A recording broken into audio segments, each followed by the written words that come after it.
Sabi na is nasa bundok. Dito sa ano, sa ground, wet snow pa rin.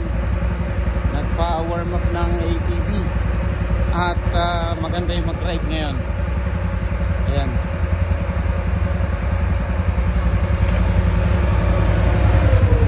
Isang 1,000 saka isang 700. So 700, 2 up seat.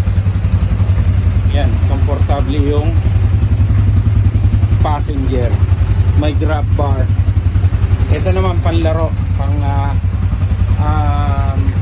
deep mud. Ayan, more. Yan naman yung gulong. Yung aliwan dito sa